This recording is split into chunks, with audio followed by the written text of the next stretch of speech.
Okay, so here we have it, right? This is the result of 20-day, 15 to 20 minute full body workout along with stretches, 5:30 a.m. Monday through Friday. We only did Monday through Friday. We didn't do Saturday and Sunday. I did not change my eating habits. The only thing I did was added an additional 15 to 20 minutes. Now, if you reference this according to the first video, you'll see that it's a little bit less here, but I think it's really about the same, right? You can look and see back, legs, right?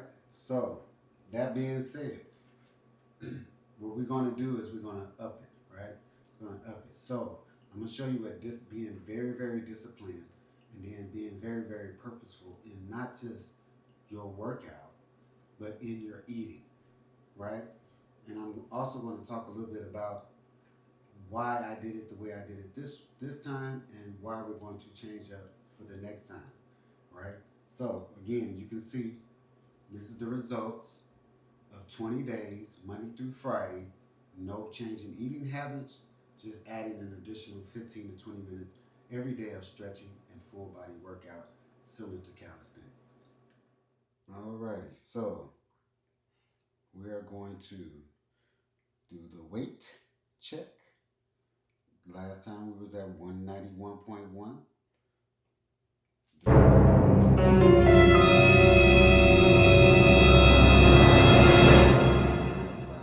95.4.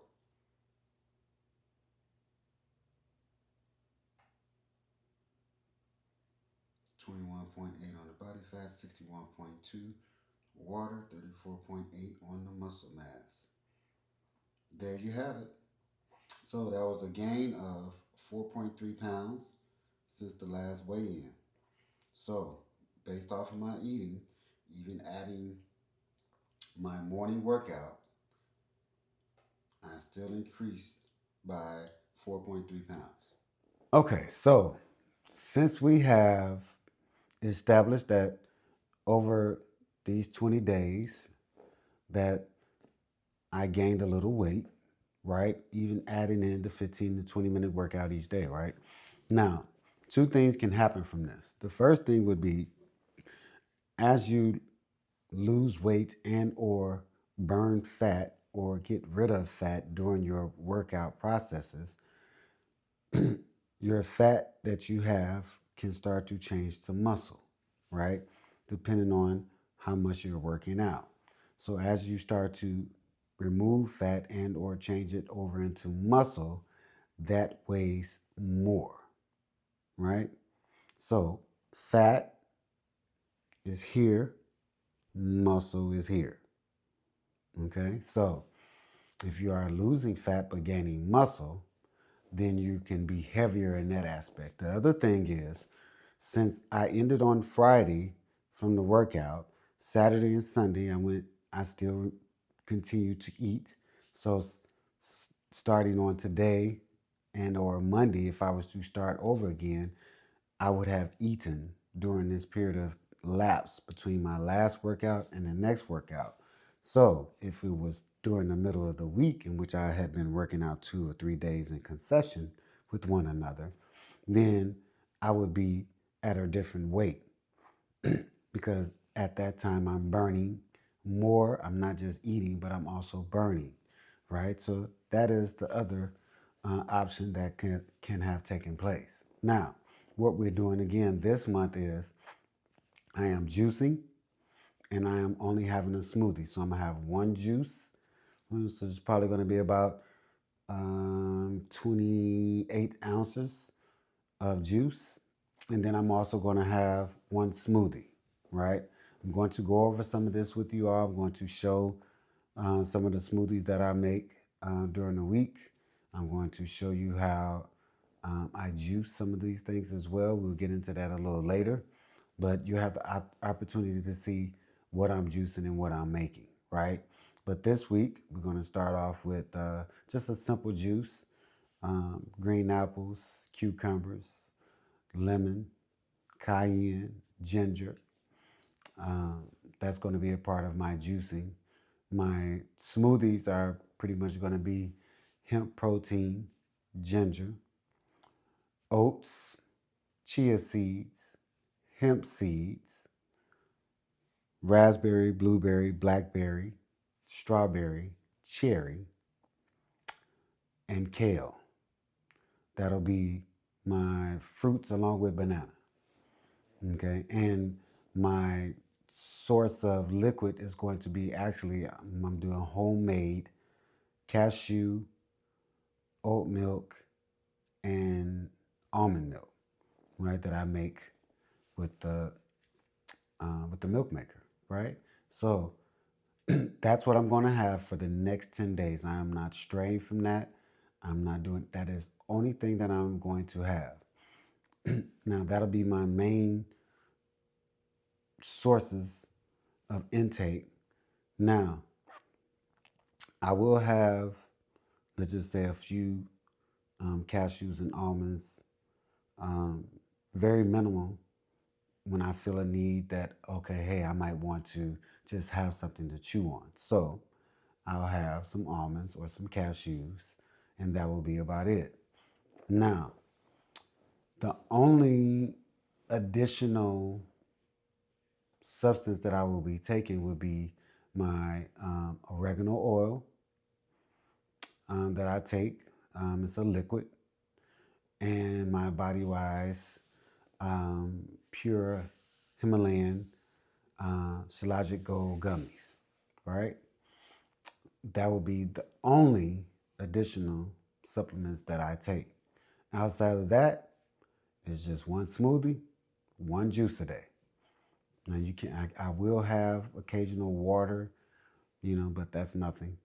And I don't drink much water in that aspect. Most of my water comes from my fruit. So that's what we're going to be doing for the next 10 days, right? Now, I am going to increase my workout. Now, what that means is in the mornings, we're not going to time it. I'm just going to go possibly 15, 20 minutes in my workout in the morning. I'm going to continue doing pickleball. I'm going to continue doing basketball. I'm going to continue walking. And that's outside of me still going to work where I'm moving most of the day. I did track it last week on my average day of at work.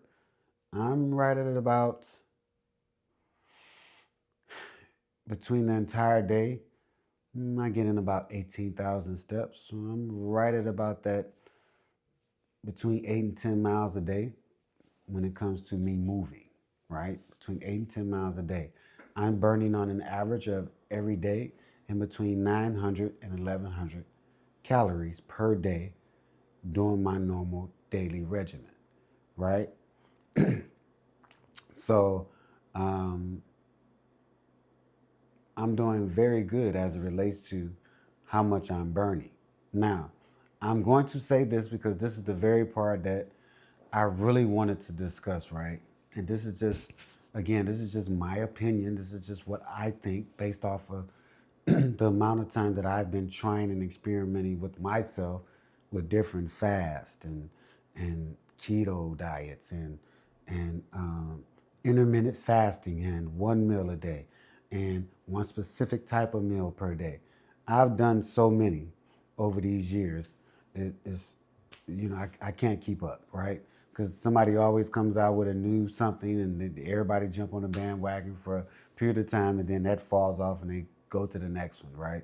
So here's something that is, in my personal opinion, when it comes to what the average person is eating every day, right? When it comes to what the average person is eating every day, you will not keep up with the amount of working out that you do. So what that means is that everything you eat over here and the amount of working out that you do, the eating is going to weigh more, right? So I don't care how much working out you do, you cannot work out enough to overcompensate for the amount of food that you're eating on an average basis, right? And I'm here to tell you, I'm in the work environment every day. I see what people on their lunch break, they breaks. I see them snacking. I see them at the vending machine every day, buying all kind of stuff. I see them bringing their lunch to work, and I can see what they're eating. And we're talking about hundreds of people that I see every day. I work with an average of 120 people every day, right? So I'm seeing this on a daily basis. So I'm not just making this up, right? They live at the vending machine.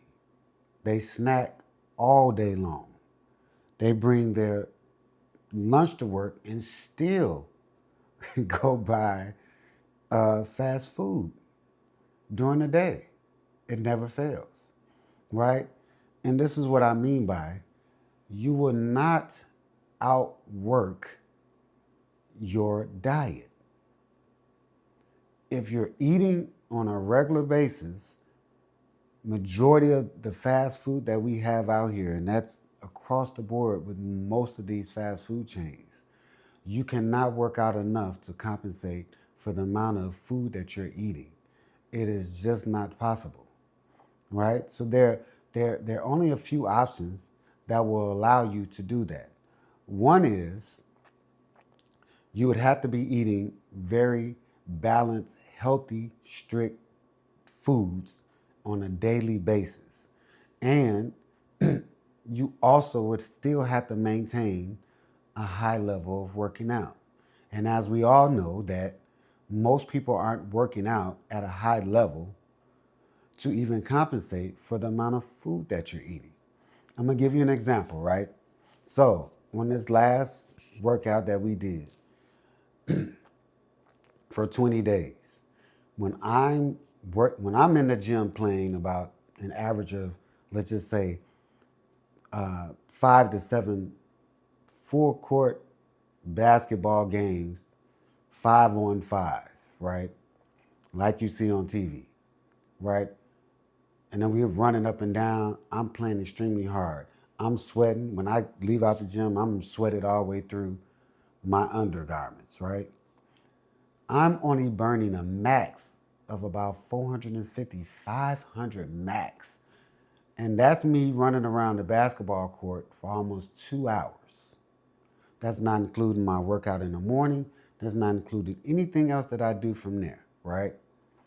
So if I'm only burning 500 calories and I'm doing basically a high intensity workout, explain to me what the average person is doing to burn 500 calories to compensate for one meal normally, which is anywhere in between 1,200 and 1,500 calories for an average meal at one of these fast food restaurants.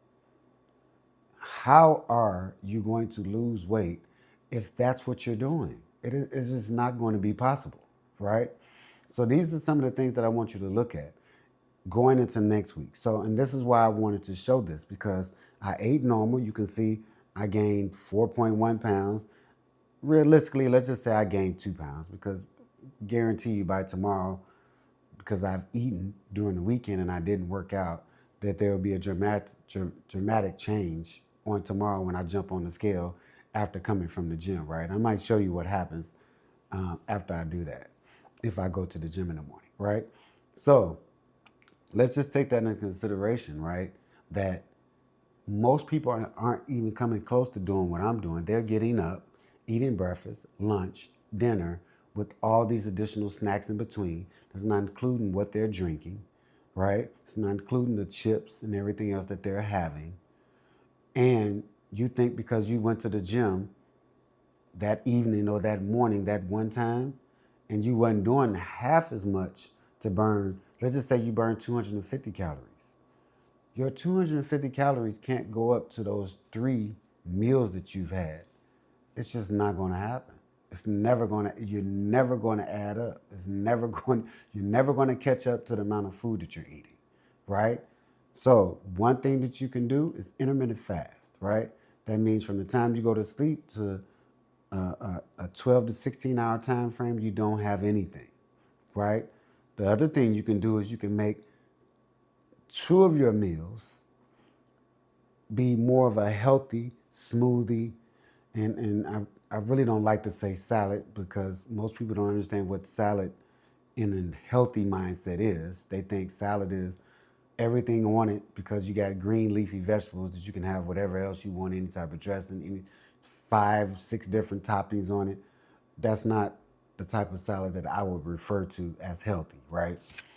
But you need to start separating some of these meals and having more balanced nutritional meals, more so than just having a bunch of junk or having too much of quote unquote this healthy meal and oversaturating yourself with it. There still is a certain thing as overeating the good things. It's just too much of it. You shouldn't be eating till you feel like you need to go to sleep. That's not what this is supposed to be about, right? So again, these are some of the things that you can do. Intermittent fast. You can pick a day. Hey, today I'm only going to have one meal. I'm going to give my body a break, right? Today I'm going to have smoothies for breakfast and for dinner, and I'll have my one meal, major meal during the day. Or today I'm going to have 2 smoothies, one for breakfast, one for lunch, and then I'm only going to have a dinner before 7:30 at night to have a balanced nutritional dinner. There are multiple ways to do it. You know what I'm saying? I can fast during the morning and have one meal and in the evening to give my body a break, because you're never going to catch up just continuing to eat without some type of break or without some type of nutrition that's not um, um, heavy in density, that goes against your um, caloric goal or your workout goals, right? So I'm going to show you what that looks like. I'm going to take you on a journey with me to show you how I cook, show you how I eat, what I prepare. Once we get past this 10 days of me just having the juices and the smoothies, then I'll show you a few things that I do when I make the change, and I'm going to show you what the difference is and how you can do certain things, right? I can only give you what I do and give you examples of the things that I've tried, which is what I'm going to show you that I'm doing, and show you how it changes your body type, show you how it changes your gut biome. These are things that are important to you maintaining health in a long period of time. So we're going to go through those things, okay? So I want you to hit the hit the button. I want you to like and subscribe, right, to the channel so that you can be notified, right? I want you to do that. That way you'll see when I'm going live, you'll get the updates and when I'm doing certain things, and follow me. Not only that, I want to hear your feedback. Give me your feedback. Tell me what it is that you like and that you are doing, and let's interact, right? I'm going to be doing some recipes. I'm going to get some recipes from you all, and we're going to make them vegan. We're going to try, listen, we're going to make this fun. We're going to make it exciting. We're going to have a great time, right? All I want you to do is just try something new for 2025. Don't just keep doing the same things, yielding the same bad results, right? Let's do this together. We can do it. You can do it. We can improve our health daily. And that's what it's about. We are losing too many people. We're not gaining enough information, and we're just being sucked into this whole social revolution. Let's change that. Let's help one another. Let's encourage one another. Let's uplift one another. And let's feed each other information that the entirety of our culture and our community can grow from. Okay? So I'm looking forward to seeing you here with me. I'm looking forward to you being a part of it. I'm Reese Turner, the One Chocolate Vegan, and this is I'm That Vegan. Feed your mind, heal your body.